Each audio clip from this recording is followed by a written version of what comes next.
18 cases 24 घंटों में corona virus के हवाले से जो है रिपोर्ट हुए हैं, उसके साथ बल्कि 18 अमवात, 441 नए केसेस सामने आए हैं।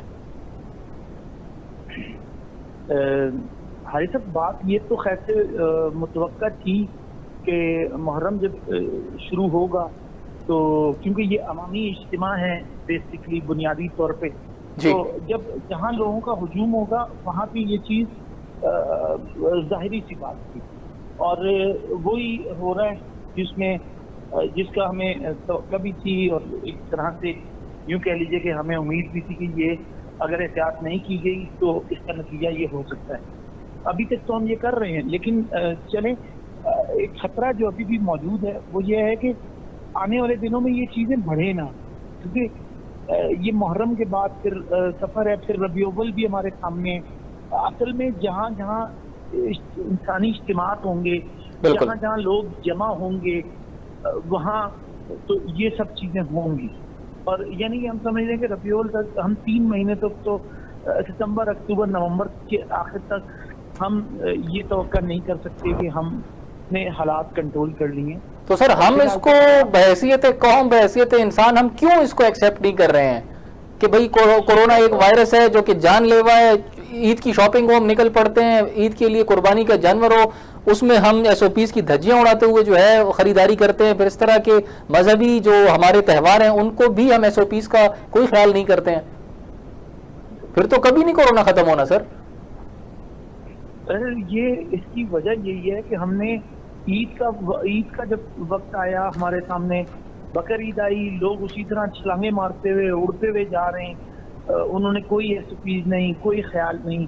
बच्चों को भी आप उन्हीं सब मंडियों में लेके जा रहे हैं, जानवर दिखा रहे हैं। यानी कि हमारे यहाँ लोगों में माजरत के साथ वो सेंस ही नहीं है, सेंस ऑफ रिस्पॉन्सिबिलिटी जो एक सिविल तहजीब याफ्ता ममालिक में जो होता है, या तहजीब जहाँ होती है, इंसान तमद्दुन जहाँ चढ़ता है, परवान चढ़ता है, यहाँ तो आलम ही अलग है। यहाँ तो आप ये देखें ना कि जैसी बकर ईद आई, लोग सयाहती ये जो है कान नारान या सारे किस तरह टूट पड़े। ये पिछले महीने की बात है।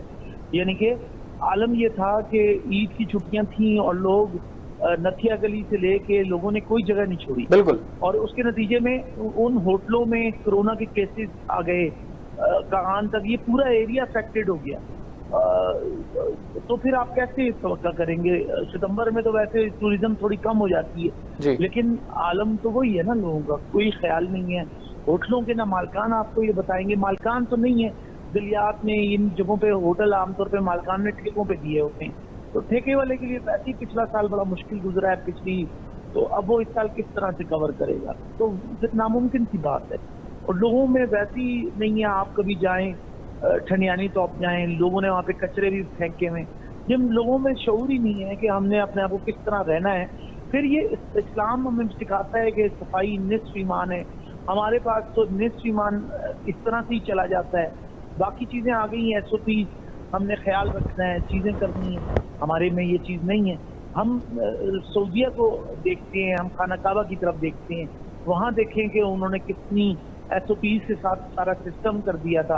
लेकिन आप हमारे पाकिस्तान में किसी भी मकतबा फिक्र के लोग जो थे और मतलब ताल्लुक रखने वाले किसी भी फिरके से, किसी भी मसलक से, उन्होंने तो इनकार कर दिया था वो SOPs का। वो तो रियासत से जंग लड़ने को तैयार थे।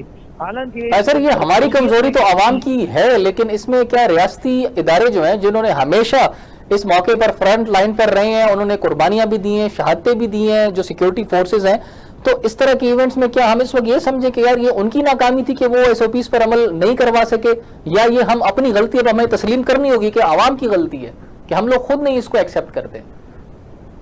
बुनियादी तौर पे हम आवाम की भी बुनियादी गलती है। बुनियादी गलती आवाम की है कि वो रुकें जी, कि वो अपने आप को ठीक रखे आवाम, लेकिन आवाम तो इस चीज को समझने को तैयार नहीं है। नहीं तो डॉक्टर साहब, अभी जो 15 सितंबर से स्कूल्स के लिए भी ऐलान हो रहा था, तो आप क्या समझते हैं कि अभी जो इस तरह नए केसेस आना शुरू हो गए, ये इस पर भी असर पड़ेगा? स्कूल्स मजीद डिले हो जाएंगे खुलना? देखिए मेरे ख्याल में स्कूल भी खुलेंगे, सब कुछ होगा, लेकिन बहरहाल एक प्रेशर है और हमें डर भी है एक तरफ से कि अगर खुदा ना खास्ता कुछ मामला थोड़ा सा भी खराब हो गया, और देखें यूनिवर्सिटीज में या कॉलेजों में तो फिर भी आप कंट्रोल कर लेंगे, बच्चों ने मैट्रिक कर लिया होता है, वो समझदार होते हैं, तो वो अपना थोड़ी सी केयर कर सकते हैं। लेकिन आप छोटे बच्चों का क्या करेंगे, स्कूल के कैसे भेजेंगे उनको, और कहीं भी ये वबा दोबारा फूट गई तो बहुत मुश्किल है। दूसरी तरफ हम देख रहे हैं कि स्कूलों के हालात, बहुत माली हालात उनके बहुत बुरे हैं। स्कूलों में, कई स्कूलों में तनख्वाहें नहीं दी गई, टीचर्स के लिए बहुत मुश्किलात हैं। अब ऐसे में हम क्या करेंगे, आप बताएं।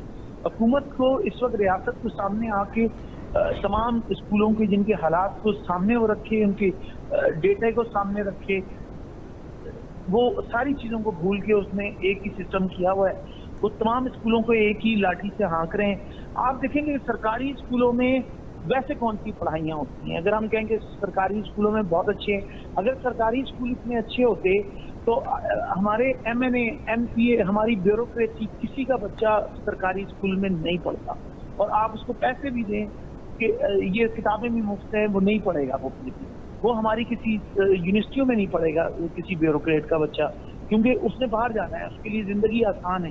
लेकिन मसला है कि आम आदमी कहाँ जाएगा। तो हम सरकारी स्कूलों में तनख्वाहें भी मिलती रही, सरकारी स्कूलों की बिजली की भी सारी चीजें, उनके बिल भी अदा होते रहे, उनके लिए कोई मसाइल नहीं थे। जिनके प्राइवेट की मसाइल है। सर अब ये बताएं कि अब आवाम को क्या करना चाहिए कि मरे हुए कोरोना को दोबारा सेहतयाब होने से रोका जाए, ऐसा क्या हम करें? घरों तक महदूद रहें जी, जो फासला है, फिर गाड़ी में हमने वो फासला रखना है।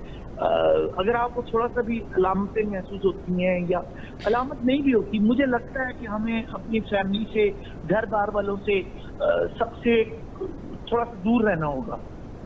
वक्ती तौर पे नहीं, बल्कि अभी 2-4 माह तक अगर हम बाहर से घर भी आए तो हम अगले 5-10 मिनट तक तो घर वालों से बात ही ना करें, या थोड़ा दूर रहें बाहर से आने वाले बंदे को, खासतौर पे जो लोगों से मिलता हुआ आ रहा है जी। या हम दूसरे कमरे में अपनी रहें या फासला रखें घर वालों से भी।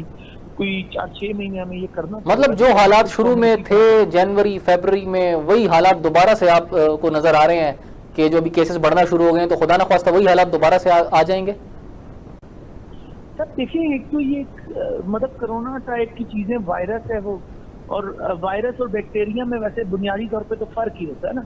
वायरस आपके सामने, आप उसको क्या मारते हैं, एटमॉस्फेयर उसका चेंज होता है, फिर भी वो जिंदा रहता है। बैक्टीरिया को आप चले एंटी बैक्टीरियल दवाओं से आप कंट्रोल कर लेते हैं, वायरस को आप क्या कंट्रोल करते हैं या करेंगे? तो अभी तो आपने कोई ऐसा कोई सिस्टम नहीं बनाया। आपकी ले दे के देखें, कोई भी बीमारी हो, आखिर में इम्यून सिस्टम पे ही आ जाता है ना। आपका इम्यून सिस्टम, क़ुव्वत मुदाफ़िअत को कैसे मजबूत किया जाएगा, तो वो सारी चीजें तो आपके सेहतमंद होने से जुड़ी हुई हैं कि आप फासला रखेंगे, आप सेहतमंद रहेंगे, आप लोगों से हाथ। फिर दूसरा ये कि देखिए, हाथ मिलाना हमारे यहाँ एक सोशियोलॉजी में एक टर्म्स यूज होती है, फोक वेज जिनको हम कहते हैं, लोक रीत रिवायात, यानी कि अब हाथ मिलाते थे, वो हमारा कल्चर बन गया जी। तो कल्चर में ये चीजें शामिल होती जाती हैं, लेकिन कोरोना ने हमारे कल्चर को तब्दील किया है बेसिकली पूरी दुनिया के। अगर हम हाथ मिलाते थे तो हम दूर से एक दूसरे की तरफ सिर्फ स्माइल करते हैं, मुस्कुराते हैं, हाथ नहीं मिलाते। हम सलाम करते हैं, ठीक है, हर मजहब का बंदा अपने तरीके से ट्रीट कर रहा है। क्या भारत में नहीं हुआ आपके सामने? क्या मंदिर वहां पे बंद नहीं हुए? दुनिया का कौन सा ऐसी जगह है कि जहाँ पे ये सारी चीजें बंद ना हुई हों?